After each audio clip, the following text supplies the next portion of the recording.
in reducing this kind of risks that that the people have.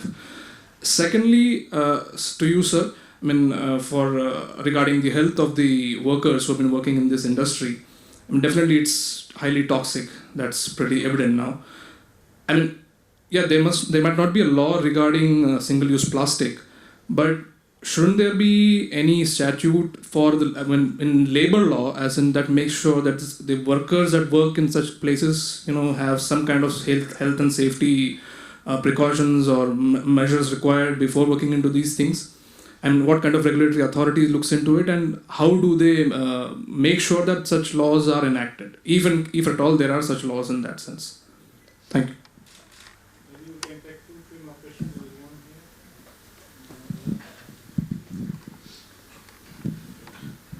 I would like to congratulate you all. It's fantastic, a fantastic documentary. So I have two quick questions related to the audience that might not be familiar to the Indian context. I was wondering to which extent, if this documentary project moved to a longer feature. To which extent do you want to include also the public discourse around waste management? Because it's not about only waste, it's also about the morality of contemporary India, and by displaying the voices of the red pickers and those who do this work, you can also contradict the public morality that is developed around Swachh Bharat, for instance. And the second question is related to the sociology of the people you're interviewing. We see their voice, but are you interested in contextualizing the backgrounds of the people who are either pushed into it or willing to make a career in the field? For those who don't know, for instance, the caste connotations or the social connotations of this kind of work.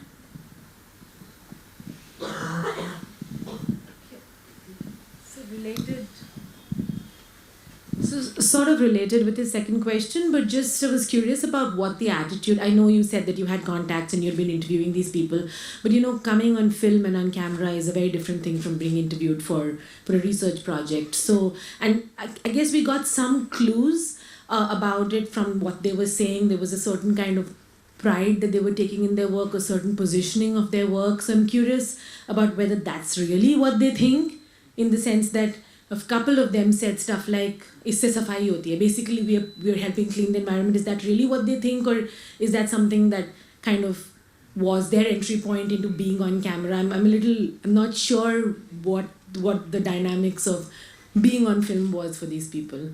So, insights there. Thank you. So I think for your question about innovation, I will let Swati answer, because with CSE she has worked on a lot about this. But one main solution, very simple, would be the reduction. If you produce less plastic waste and less waste, then CSE has implemented developed a lot of innovation on the labor laws. I will let Ravi answer if he wants. No, on the labor laws, the second question. Yeah. On your question, Jean-Thomas, so the caste issue I will come later on, but the contextualization of this project, this has been shot in Delhi. This is dealing with Delhi because we are working on it since the last 4 years. So for the complicated figures and the caste stories, we have published about it.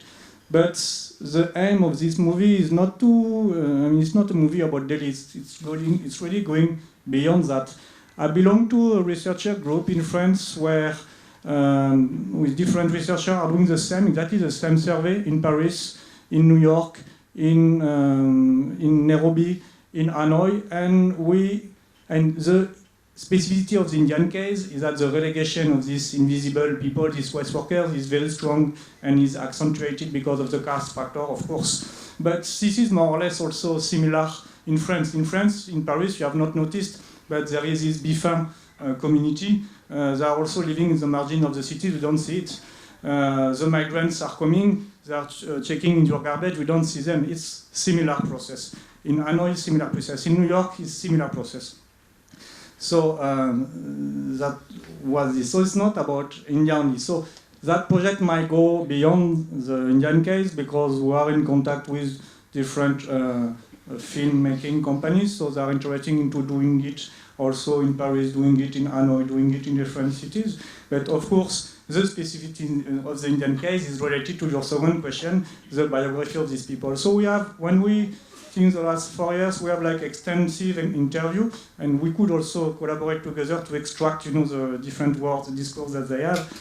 And we have actually 2 students here, Amreen and Marine, that are doing some deep survey on Hanuman Mandir, not only about the Kabarivala, but to understand the way speakers, from where do they come from, which caste, why they came here, thanks to whom, how much money they are earning, why, and all this. We are trying to contextualize and go deeper with that. But we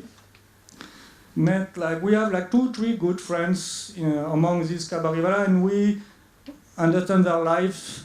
We have been read deeper into it, and you have some beautiful success stories. That's what the people likes to hear. So some of them, they came to Delhi from UP with 100 rupees in the pocket, and then you will find them 30 years later in Narela Bazana industrial area, and they own factories. They have like 20, 40 people working under them. In Hanuman Manzoor camp, so Amreen and Marine could also tell you that. Uday Singh, you see him sometimes in the movie, that guy is pretending he is poor and blah blah blah, but he has to go down with 200 people segregating. So we are also going towards this complexity, but most of them are really migrants from UP. If you go, Hanuman Manzoor camp, if you go to another camp, Madhampur Kadar, it will be mostly Muslim from Bengal, some Bangladeshi, more and more Rohingyas. So they are completely invisible to us, and we are trying to make some stories about it. About Mukta, what you were saying, if they are telling the truth or not, they are not always telling the truth. Of course, because of this Swatch Bharat and all that, they found it's a good opportunity for them to say, yeah, we also clean the country. So why Modi is putting GST on our product now? Because as the PVC market and the recycling industry that we have seen on the movie, before they were not taxed, it was 0%. Then Modi came with the demonetization, so they were not able to pay their workers. Then he came with the GST. GST was 18% on plastic products, waste plastic products. So these PVC people were like super angry against Modi. Now they succeeded to make it come down to 4%, if I'm not wrong, 4%. And so they are using the discourse, of course, and they are saying we are also cleaning the country, so you should take us into account, and they are playing with it, So, of course. So for the labor and innovative question, maybe, and for the aesthetics question, I can let you answer. Which one? It was, no, sorry. It was the first round. It was okay. So. So on alternatives, I think one big issue with alternatives is that we need to look into the viability of it, and both from an environmental, social and economic angle. The issue presently is that probably someone for 100 rupees can buy 200 to 300 carry bags, but for 100 rupees or 200 rupees you can barely buy a cloth or jute bag. So I think we clearly need to bridge that gap. But I see that a lot of cities are coming up with innovative solutions and examples to kind of at least stop carry bags. For instance, in Indore, Ambikapur and Panchgani, what they've done is they've distributed cloth bags to street vendors. So in case you go and buy your vegetable or any other grocery, and if you're not carrying a bag or something, the vendor lends it to you, and you have to give a deposit of 10 rupees, and you can choose to take the bag with you, or once you return, you get the deposit back. So that's happening in a lot of cities. Coming to other alternatives like pineapple fiber, banana fiber, and the starch fiber, I think, again, we really need to look into the economic viability of it, which is on mass scale. And I think at the end of the day, it has to come from the consumer. If we stop saying no to a lot of things, automatically we'll also increase the demand for alternatives. For instance, yesterday at the Toxic Links conference that I attended, clearly, there was a survey done wherein, youth are the ones who fall in the majority of saying no to a lot of these consumeristic articles and packaging material. So I think the consumer really matters because we affect, the demand and the supply chain and the market overall. So I feel it has to come from us somewhere. Yeah. Regarding the labor question, I have 3 references through which I can sort of give you some insight. I'd done work many years back with an anthropologist called Jan Bremen on around Surat and South Gujarat on migrant labor. And then also when I started working on waste 25 years back, it was firstly organizing waste pickers. And what I saw was that you have to see these migrants, there's a huge number of people who are constantly on the move. They're moving from villages to the cities, and they form part of the urban labor force. And there are various reasons why they're moving from villages, often because they have no land there or they have no other access to any other jobs as they're moving. And the caste equation obviously is part of that lack of access what I saw there was an army of people. There were camps outside the city for people waiting to come in. So people who could come into a city and survive even as labor were the privileged labor, because you need to have a certain kind of skill, a certain kind of resource to be able to survive in the city. So it's not that that anybody can just walk in and survive in the city. It's quite expensive to live in Delhi. The third thing which I want to comment on is that these are territorial areas. So if you go to Chanakyapuri, there'll be a dustbin and there'll be the same waste pickers there. It's territorial. And often the waste pickers in the landfill are picking out what nobody else has picked out. So you saw this person with a magnet picking out from the ash, and that you could see in Okla. You saw it not in Okla, you saw it somewhere else. It's next to Okla. So that's where the incinerator ash comes from. And I've seen that. So this is because they can access the waste at no other place. So there's a kind of hierarchy of poverty also in these people, in who has access to which resources.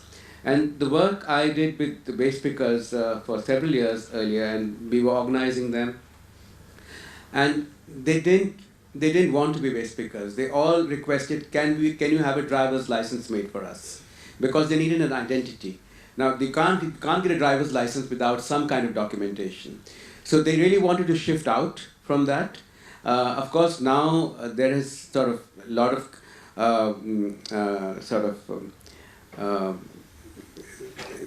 of work has been done in the last 25 years where it's about creating the space for waste pickers. But it's not something which is a very happy place to be. It's not like a good job. It's a transitory kind of job. And ultimately, you don't want to stay there if you have a better place to go to. So that's what I think you were also asking. So often the question is, when you go in as an artist or as a photographer or as a filmmaker, then are they saying things to you expect them to say? Because they have been through so many of these conversations with the authorities, or trying to get recognition, trying to get just an I-card, because that means quite a bit for them, that they're also canvassing through you. So when you're coming there to take a photograph or do a film, they're also telling what they think you will tell about them. So they're quite intelligent. They know what being filmed means.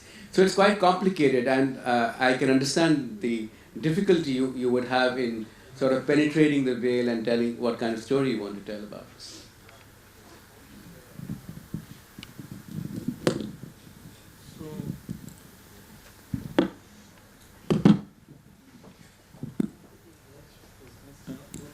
Hello. So, Paulina, I think it's time to go for have some snacks and some drinks. No? Thank you very much. It was a very interesting conversation, and we can keep on going the conversation outside. In front of the hall, there is everything. Thank you very much.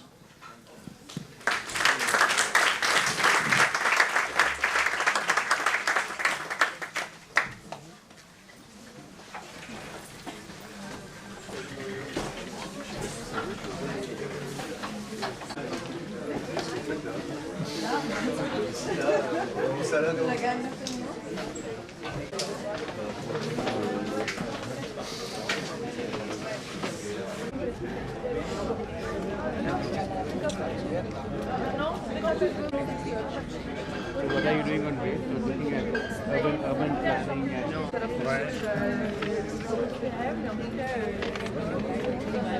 and making like je garde un peu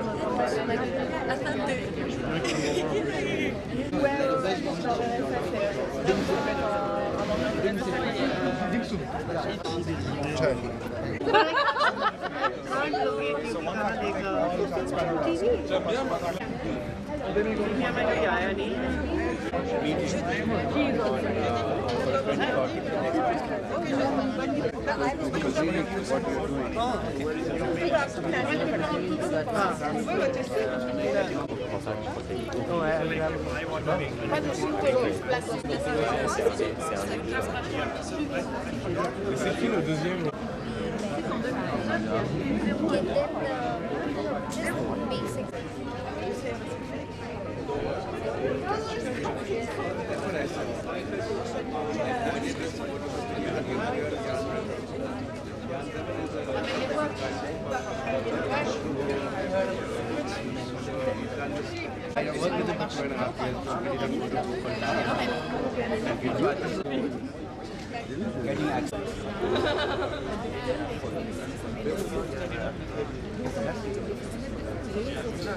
Voilà. Ravi, c'est l'ingénieur dans le bâtiment, non? Non, plutôt mécanique. Plutôt mécanique.